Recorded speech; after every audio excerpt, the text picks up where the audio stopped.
existe, pero aún es un tema tabú. En nuestra comunidad latina, aún existen muchas dudas y confusión sobre lo que realmente significa vivir con demencia. Según la Asociación de Alzheimer, la demencia no es una enfermedad en sí misma, sino un término general que se utiliza para describir un conjunto de síntomas que afectan la memoria, el pensamiento, la toma de decisiones y otras funciones cognitivas. Estos síntomas son el resultado de cambios anormales en el cerebro y que pueden presentarse en varias enfermedades, siendo la más común Alzheimer's.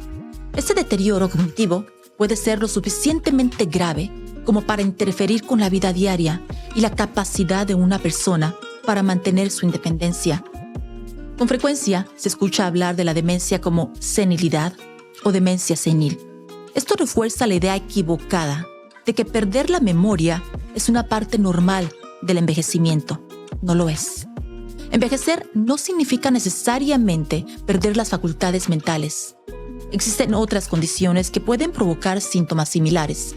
Por ejemplo, problemas de tiroides o deficiencias de vitaminas, y que incluso en algunos casos pueden tratarse o inclusive revertirse. En los últimos años, la investigación científica ha avanzado significativamente en la comprensión de Alzheimer. Aún así, las causas exactas de la enfermedad todavía no se conocen con certeza. La evidencia indica que se trata de una condición compleja, probablemente provocada por una combinación de factores: el envejecimiento natural del cerebro, predisposición genética, condiciones médicas previas y hábitos relacionados con el estilo de vida. ¿Qué tal? Yo soy Tzitziki Félix. Qué bueno que nos acompañe el día de hoy. Se encuentra con nosotros el Dr. Raj Shah. Él es profesor y también doctor en el Rush University Medical Center. Asimismo, se encuentra con nosotros Perla Castro. Ella cuidó de su familia, en este caso de su madre, junto con sus hermanos. Ella tenía Alzheimer's por muchos años. Una estrategia nada fácil, pero que lograron hacerlo. Le agradecemos a los dos por estar con nosotros aquí en este podcast La Care. Comencemos. Sí, tal vez pueda empezar. Y estaba pensando que probablemente nos conocemos desde hace unos 15 o 20 años. No creo que yo fuera el primer doctor que viste cuando tú y tu familia estaban buscando ayuda para tu mamá y entender los problemas de memoria que estaban ocurriendo. Pero sé que veo algunos compromisos que tuvimos en 2010 en los que hablábamos sobre cómo seguimos educando a la gente sobre la pérdida de memoria, especialmente en la comunidad latina. Sí, ha pasado un tiempo. No, yo estoy tratando de recordar el nombre del primer geriatra que vimos en Rush y simplemente no puedo ahora. Pero nos conocimos en Rush cuando buscábamos respuestas sobre la memoria de mi mamá. No sé, son tantos años y todavía duele porque fue un viaje muy, muy largo a través de esto. Pero finalmente encontramos algunas respuestas cuando fuimos a Rush. Y habíamos visitado a muchos doctores aquí en los Estados Unidos y en Guatemala, porque mi mamá empezó a perder la memoria muy temprano en la vida. Creo que podemos remontarnos a sus finales de los 40, principios de los 50, cuando empezamos a ver algunos de los signos. Y no había mucha información disponible. Había muy poca información en inglés y realmente no había nada a lo que pudiéramos referirnos en español. Entonces, una vez que llegamos a Rush, encontramos apoyo y respuestas y luego comenzamos a preguntar cómo podemos difundir esto, cómo podemos compartirlo con la comunidad. Y tuvimos la suerte de encontrar a David y a otras personas que creían que esto era importante y hemos estado trabajando desde entonces. So many years have gone by. Sí, han pasado tantos años y se ha hecho un gran trabajo, pero sabes, yo como clínico y también trabajando con familias y entendiendo sobre investigación y educación en mis roles. Hubo una presentación reciente en una reunión nacional e internacional que tuvo lugar en Toronto la semana pasada sobre el retraso significativo que toma para que las personas encuentren respuestas cuando notan problemas de memoria, para cuando obtienen un diagnóstico. Y en promedio en los Estados Unidos es algo así como 4 años. Pero si alguien lo tiene antes, como tu mamá lo tuvo antes, puede ser incluso más largo. Y para algunas comunidades, que son comunidades de color, incluso toma aún más tiempo que eso, así que todavía tenemos mucho por hacer. Pero siempre tengo curiosidad, como cuando empezaste a contar tu historia sobre tu mamá, incluso antes de que yo la viera, que fue un proceso largo. ¿Tú cuántos años crees que tomó? I think about 6. We were talking. Creo que alrededor de 6. Estábamos hablando de esto con mi hermana el otro día. Creo que entre 5 y 6 años de ir de un médico a otro, ella se estaba cansando de ir a tantos médicos. Una vez fuimos a Raj y pudimos obtener en ese momento un pronóstico, ni siquiera un diagnóstico, un pronóstico. Y no sé, al principio se sintió como, ahora tenemos respuestas. Poco sabíamos lo que íbamos a pasar, pero en ese momento se sintió un alivio encontrar la información.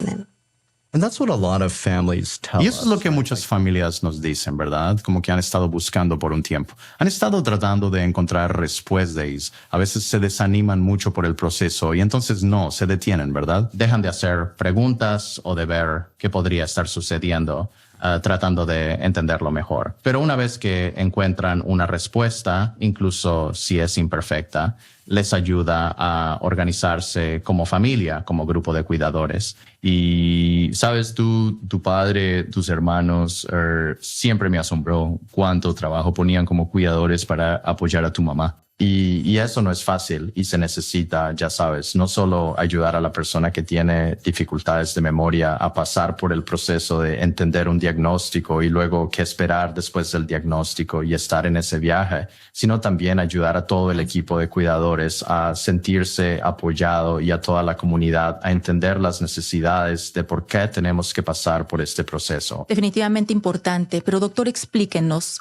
¿cuáles son las causas, los detonantes que están provocando demencia en nuestra comunidad latina, principalmente en este caso el Alzheimer? Explíquenos. Yeah, that's a wonderful question. Sí, esa es una pregunta maravillosa y es una que comúnmente me hacen al dar presentaciones en la comunidad porque es un poco complicado, ya que a veces usamos los términos indistintamente demencia y son un poco diferentes. La demencia es simplemente lo que estamos observando, lo que vemos que alguien expresa y es lo que llamamos en medicina un síndrome.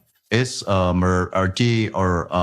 una compilación o un conjunto de signos y síntomas. Así que alguien tiene problemas para recordar lo que hizo más temprano en la mañana, o tiene problemas para conducir al supermercado local y regresar a casa, o tiene dificultades para operar la máquina lavavajillas y ahora está empezando a afectar sus vidas. No pueden hacer las cosas como solían hacerlo. No están socializando porque les preocupa mostrar estos síntomas. Entonces, cuando vemos problemas crónicos de cognición o pensamiento, lo llamamos demencia. Ahora, hay muchas cosas que causan demencia, probablemente 100 o así, y a veces trabajan juntas. No están solas. Pero la causa más común que notamos es algo que llamamos enfermedad de Alzheimer, y no sabemos exactamente todos los pasos sobre cómo la enfermedad de Alzheimer crea una demencia.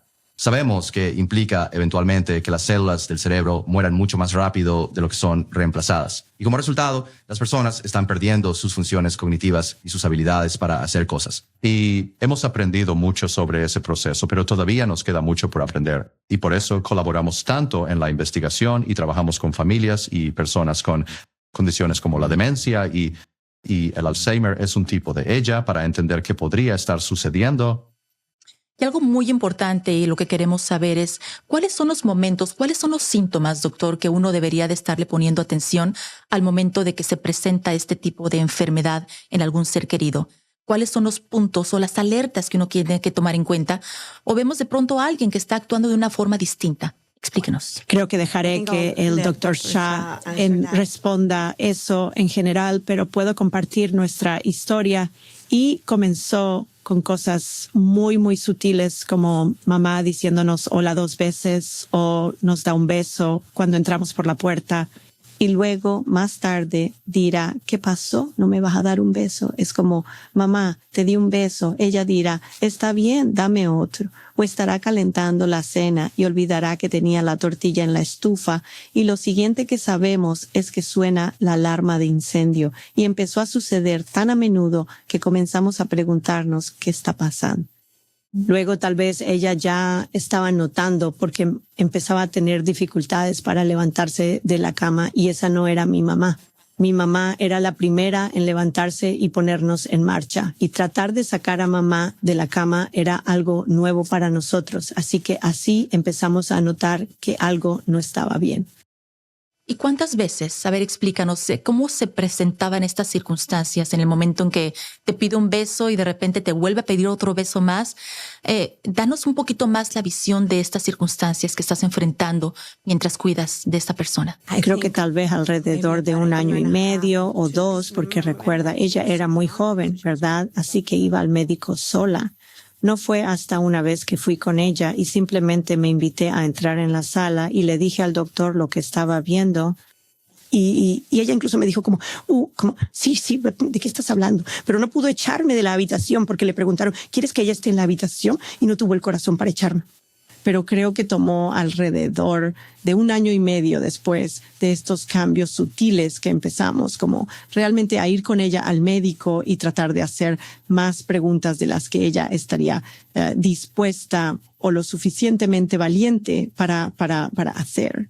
Y doctora, al momento de que uno está viendo este tipo de síntomas o dudas que estás experimentando, ¿cuál es el momento en que tiene uno que asegurarse de llevar a esta persona con un especialista y determinar si en efecto se trata de Alzheimer's? Creo que tenemos que normalizar esta conversación que la gente puede tener, que no es un signo de vergüenza si tienes problemas con la memoria y no puedes hablar de ello. Y diré que grupos como la Asociación de Alzheimer y trabajar con otros grupos, incluso grupos en los medios, han hecho un mejor trabajo en contar la historia de que la enfermedad de Alzheimer puede suceder, como incluso en la televisión en español y algunas de las telenovelas tendrán un personaje que ha desarrollado demencia y hablarán sobre pasar por el proceso como familia. La capacidad de verlo en la televisión como alguien pasando por eso y actuándolo puede ayudar a alguien a sentirse un poco más valiente, como, oye, yo también puedo hacer algo y debería ir y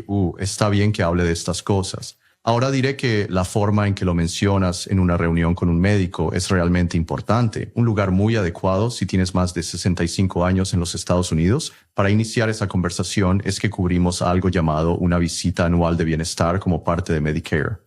Y esa es una oportunidad para hablar con tu médico sobre tu salud general y bienestar. Y una de las preguntas que harán es ¿cómo está tu pensamiento? Y esa es una muy buena manera de al menos tener esa conversación y comenzar el proceso. Intenta mencionarlo con tu lista al principio cuando entres a la reunión para que la conversación no sea desviada por todos los otros problemas de salud. Es muy difícil para el doctor si están terminando la reunión contigo y luego dices, por cierto, creo que tengo problemas de memoria, porque en la cabeza del doctor van a pensar, Dios mío, eso me va a llevar un poco más de tiempo para desglosar. No puedo hacer eso en los 2 minutos que tengo ahora. Todo lo que puedo hacer es decirte que es un tema importante. Vuelve a mí y hablaremos de ello con un poco más de detalle. Pero realmente asegúrate de reservar ese tiempo. Es ideal que cuando vayas a tener esa conversación, lleves a un familiar o tengas a alguien más allí para que el doctor pueda escuchar ambos lados de la historia sobre lo que podría estar sucediendo y obtener una imagen completa. Pero lo que les digo a las familias, lo más importante es darse cuenta de que deben confiar en sus sentidos de que algo está mal. Menciónenlo.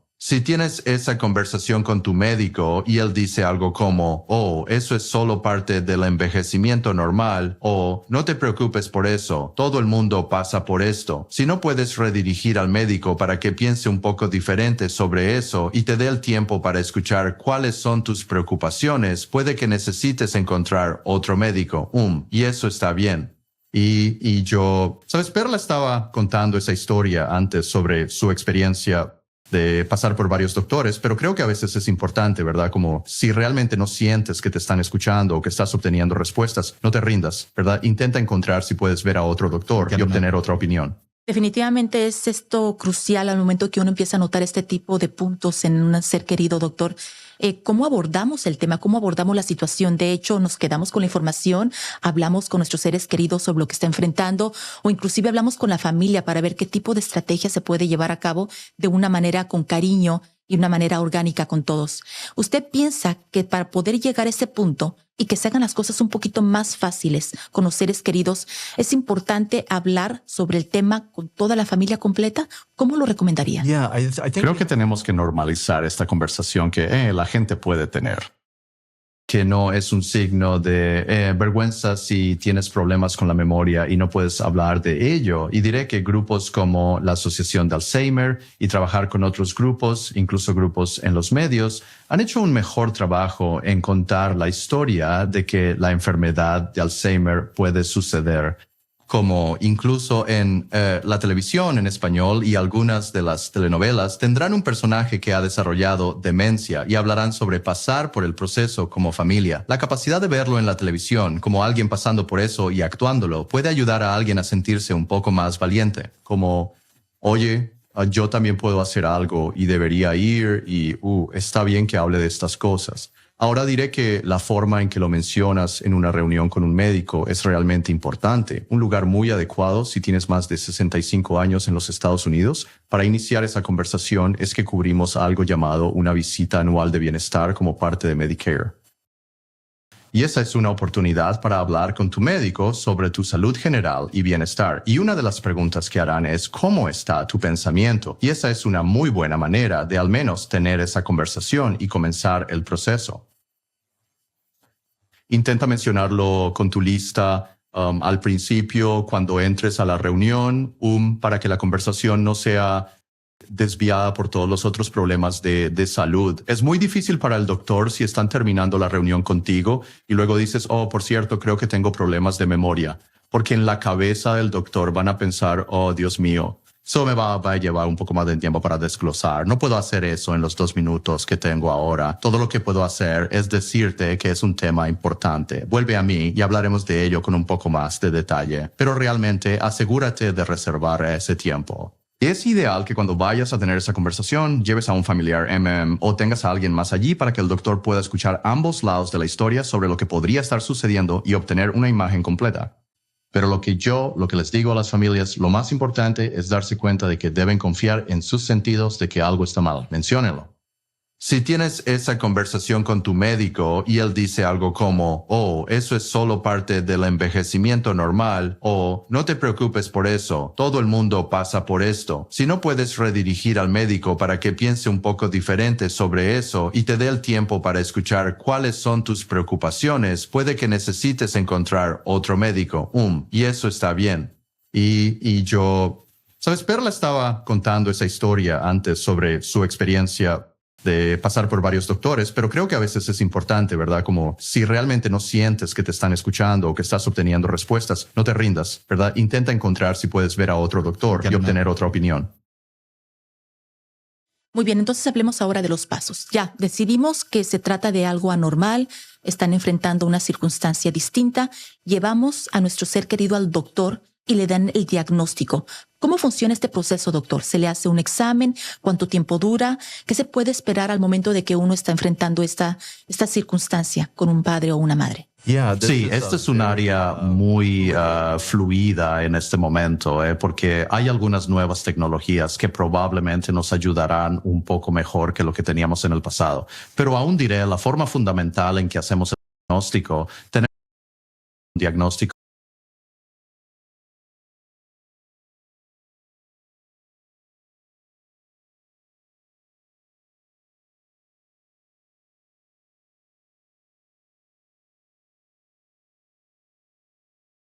que duran más de 6 meses y afectan tu vida diaria. Bueno, el deterioro cognitivo leve, estás mencionando que hay problemas de memoria o tu familia lo está diciendo, o problemas de pensamiento, está ocurriendo por más de 6 meses, pero todavía estás funcionando bastante bien. Estás haciendo tus compras, estás manejando tus finanzas.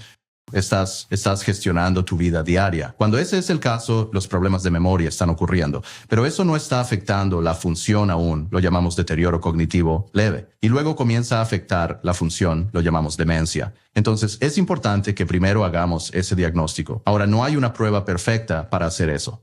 No tengo un análisis de sangre fácil para hacer un diagnóstico de deterioro cognitivo leve o demencia. Tengo que preguntar como médico, tengo que hablar con la familia, tengo que tener la sensación de que la historia está ocurriendo. Tengo que verificar algunas cosas en el examen físico, asegurándome de que no sea algo debido a un derrame cerebral o enfermedad de Parkinson.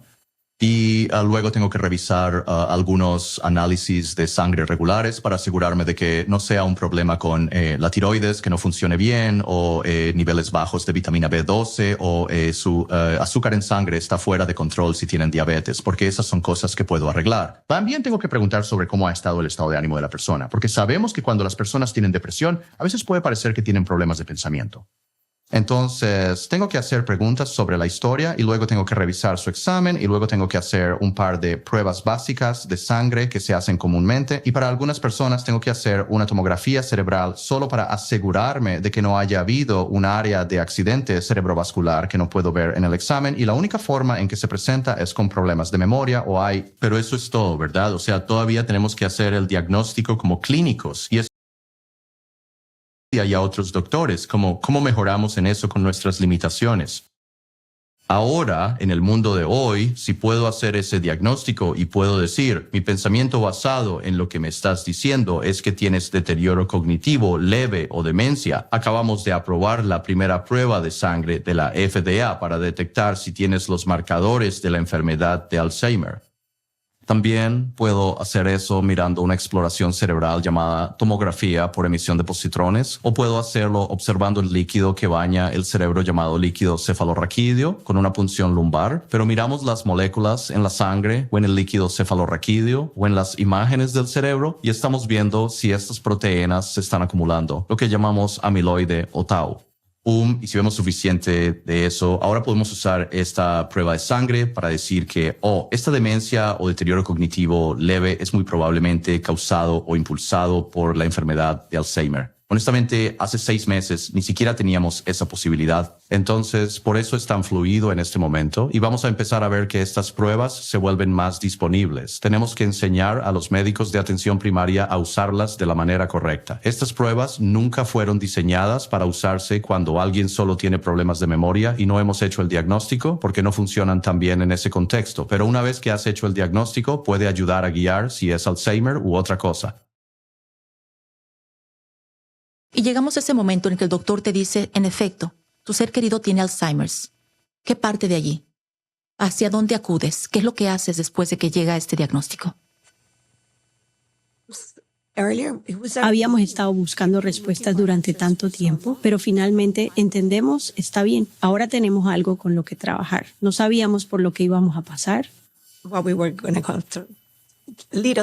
Poco sabíamos del monstruo que era esto y lo que hicimos fue tener reuniones familiares y muchas conversaciones sobre qué cosas íbamos a hacer. Un gran error que cometimos fue comprar una casa nueva porque mamá quería una casa nueva. Ellos estaban viviendo con mis abuelos y compramos una casa con escaleras, como 3 niveles de escaleras.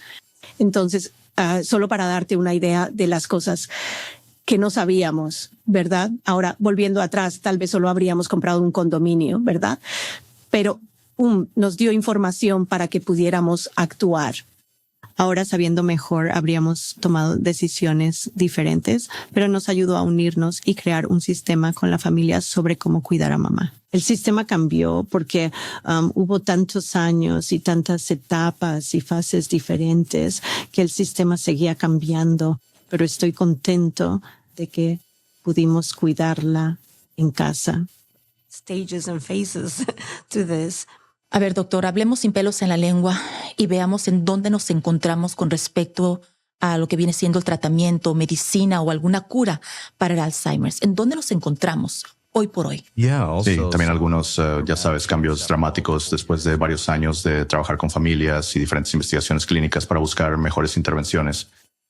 Entonces creo que hay 3 cosas de las que hablar ahí.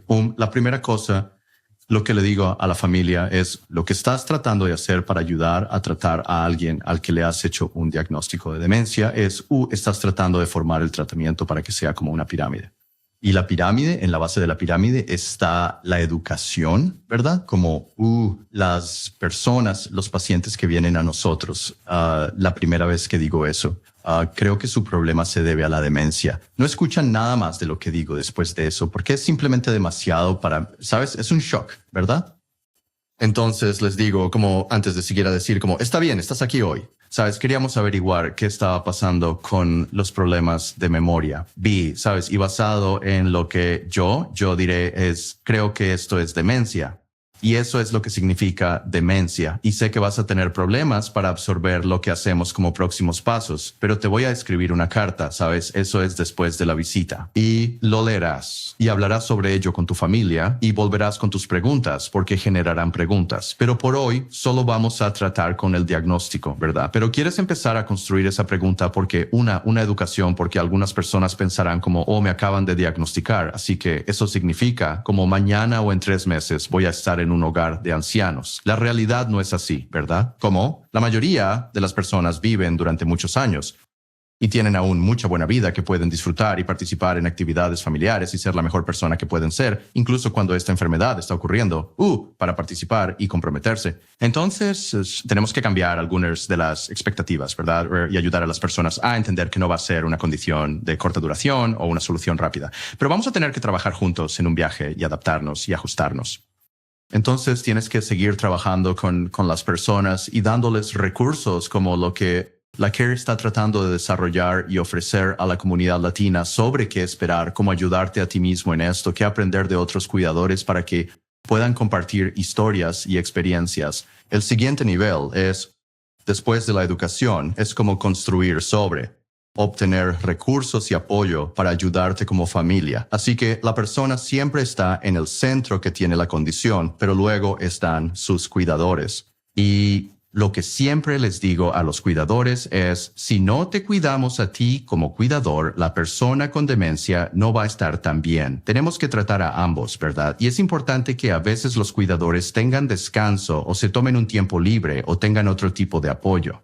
Entonces, ¿a quién tienes que reunir alrededor del cuidador para brindar apoyo? Tienes que formar otros grupos comunitarios que puedan ayudar a proporcionar servicios y otros miembros de la familia o amigos. Y eso es construir una comunidad amigable con la demencia para apoyar a las personas con el tiempo, reducir el estigma, permitir que las personas disfruten de su calidad de vida y no se sientan tan aisladas. Y luego la última cosa es como prepararse para lo legal y las finanzas para que nadie se aproveche de la persona.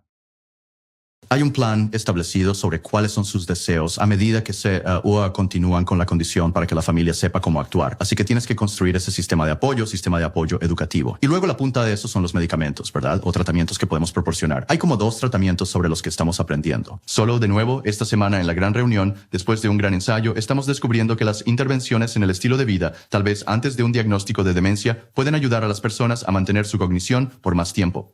Así que siempre vamos a animar a las personas a mantenerse activas y a mantener su nutrición y bienestar, su bienestar social, mantenerse cognitivamente activos, controlar su diabetes y presión arterial. Vamos a hacer todo lo posible para cuidar su salud. Y luego, los medicamentos y tratamientos para la demencia, durante unos 25 años, tuvimos algunos medicamentos que son pastillas que se podían tomar. Había alrededor de 3 de ellos y luego en combinación hay alrededor de 5 o 6 ahora, pero ayudaron con los síntomas. Nos ayudaron un poco, ya sabes, a manejar los síntomas. No ralentizaron lo que estaba sucediendo en el cerebro. Ahora, recientemente, en los últimos 2 años, se aprobaron 2 medicamentos que se administran por infusión y que eliminan el amiloide en el cerebro. No son para todos. Muy pocas personas calificarán para ellos, pero son el inicio de los primeros tratamientos donde quizás podamos ralentizar el cambio de proteínas en el cerebro. Así que se necesita construir todo un sistema y no va a suceder de la noche a la mañana. Y tenemos que seguir hablando y ajustando con la familia y sus expectativas para ayudarlos a lo largo del curso de la condición. Definitivamente estamos avanzando poco a poquito con respecto al Alzheimer's, principalmente la información. Pero tocando el tema de nuestra comunidad, los latinos, ¿de qué manera pueden ellos informarse mejor, participar inclusive, ser más proactivos cuando se trata de este mal en cuanto a nuestra comunidad y a nuestra salud? Gracias por hacer esa pregunta porque es muy importante en este momento. Las comunidades de más rápido crecimiento en los Estados Unidos donde se está desarrollando la demencia son las comunidades de color, incluida la comunidad latina. Sabemos que los tratamientos deben ser adaptados para personas de diferentes antecedentes culturales para que funcionen mejor. Entonces necesitamos participación para aprender, como por qué las personas desarrollan demencias puede ser diferente. Y luego, ¿cómo proporcionamos intervenciones para ayudarlos? No nos ayuda a decir que hay una intervención de estilo de vida, que tal vez involucra un cierto tipo de dieta. Cuando la comunidad no sigue esa dieta en su práctica general, tenemos que adaptar nuestras intervenciones de estilo de vida para que se ajusten a los antecedentes culturales o personales de las personas. Así que constantemente animaré a cualquiera a participar en estudios porque esa es la única manera en que aprendemos juntos. Es una colaboración y valoramos a las personas que se toman el tiempo de participar con nosotros en el viaje de aprender juntos y luego añadimos algunas cosas realmente notables que ayudan a millones de personas en el futuro. Definitivamente tenemos todos que ponernos en nuestro granito de arena y tratar de ser partícipes de todo este proceso porque al final de cuentas, doctor Perla, lo he repetido varias ocasiones, todos vamos hacia allá y todos tenemos que unirnos y crear cierto tipo de army para enfrentar estas circunstancias. Le agradezco mucho, doctor Raj Shah, por esta información. Perla, muchísimas gracias también por compartir con nosotros la creación y por supuesto este nuevo movimiento para crear conciencia del Alzheimer's. Muchas gracias a ustedes, gracias por la sintonía. Yo soy Tzitziki Félix, nos vemos aquí en la próxima, en el podcast La Care. Este podcast, La Care, ha sido realizado en colaboración con Illinois Brain Health Project y tienen puntos importantes para que usted trate de mantenerse saludable y evitar el Alzheimer's. Así que tome nota. Manténgase activo.